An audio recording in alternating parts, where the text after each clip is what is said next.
Magala Shaggaritti hojiilee misoomaa hojjetaman kutaalee hawaasaa adda addaatiin daawwatameera. Itoophiyaan oomishaalee alaa galchaa turte kan biyya keessaatiin bakka buusuu fi kutannoo olaanaa qabdu milkeessuuf hojiilee hojjetameen bu'aan olaanaan galmaa jiraachuu kanneen misooma industirii irratti bobba'an yoo kaasan kanneen jijjiiramni dhufuutti gammadanis hojiin hojjetame bu'aa qabatamaa fideeraa kaasu.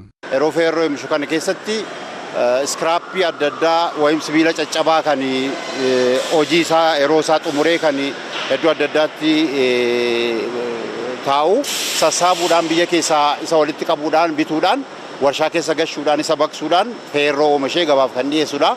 Achi keessatti immoo akka biyyaatti import substitutionii guddaa gahee isaa taphataa jira. Feerroo dur biyya alaatii karansii biyya alaatii galu amma yeroo kana keessatti biyya keessatti oomishuudhaan sana bakka buusuudhaan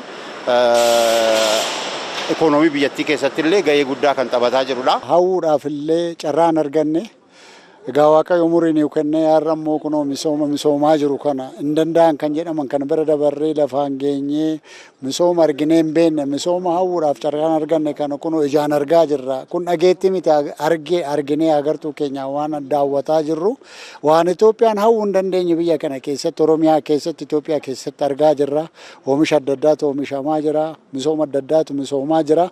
Kana hundayyuu jijjiirama mootummaa kana keessatti argine. Indastiriin ijaaramuun oomisha alaa galuun biyya keessatti bakka buusuu qofa osoo hin taane carraa hojiin dargaggootaa fi kan uumaa jiru ta'uus himameera. Carraa hojii uumuu irratti immoo xinnaatee amma yeroo kanatti hojjetaa dhaabbataa gara 1,000 olii tas keessa jira.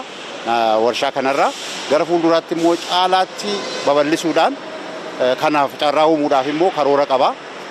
Sana duwwaallee miti hojjetaa as keessatti qaxaramee hojjetu alatti namoota naannootiif hojii adda addaa uumuudhaan fakkeenyaaf warra ba'aa buusan baasan akkasuma gara waldaa 3 ijaaramanii dhaaba kana wajjin walitti dhufeenya uumuudhaan isaan kun ijaaramanii yeroo kana galii adda addaa hojii adda addaa hojjetanii galii adda addaa argataa jiru.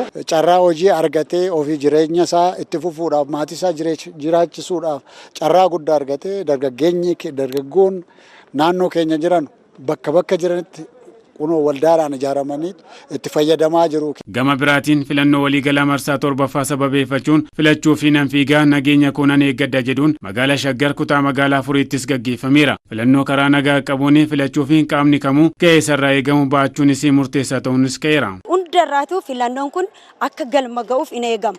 Garuu filatamuu keessatti filachuu qaba qaamni kamiyyuu filachuuf mirga qaba. Kanaaf dubartoonni immoo iddoo olaanaa qabu. Akka amma irra deemnutti dubartoonni iddoo olaanaa waan qabaniif seeraan filachuuf filatamuufis ga'ee guddaa qabu. Kantiibaan magaalaa Shaggar Dr. Tashoomaa Addunyaan saganticha irratti haasawaa taasisaniin barii jijjiiramaatiyaas simannaan investimentii magaalichaa dabaluun carraa hojii bal'aa uumeeraa jedhu. Investimentis duraan lakkoofsa xiqqoo kan ta'e qulqullina baay'ee kan hin qabaanne amma Shaggar irratti investimentii lakkoofsa isaa 5,000 caalaa baay'ee bu'aa qabeessummaa akka ta'an gooneerra. Kun bu'aa nageenya waan ta'eef nageenya magaalaa keenyaa mirkaneessinee dinagdee bu'aa qabeessummaa kan ta'e waan hojjenneef carraa kanaan baga gammannee baga qaama kana taane jechuun barbaada. Qaamoleen filannoo waliigalaa bara kana gufachiisuudhaa fi humnaan mootummaa ijaaruu fi dhamaan biyyi kan humnaan ijaaramtu osoo hin taane waliigaltee sabaa fi sablammii irratti kan bu'uureffate ta'uun hubatame filannoo hunda hammatu filachuun biyya diimokiraatawaa taate ijaaruu fi hunduu tumsuu qabaas jedhaniiru. Filannoo gaggeessuun mootummaa fudhatamaa hundeessuuf hirmaannaa uummata keenyaa guddisuuf diimokiraasii cimsuuf tokkummaa biyyaa guddisuuf filannoon baay'ee hin barbaachisa. Carraa kanaan jiraattota magaalaa keenyaa filannoo marsaa 7ffaa irratti nagaan hirmaattanii mootummaa cimaa, mootummaa ammayyaa, mootummaa gaafii keessan kan isiniif deebisu akka filattan carraa kanaan dhaamsa kiyya dabarsuun barbaada.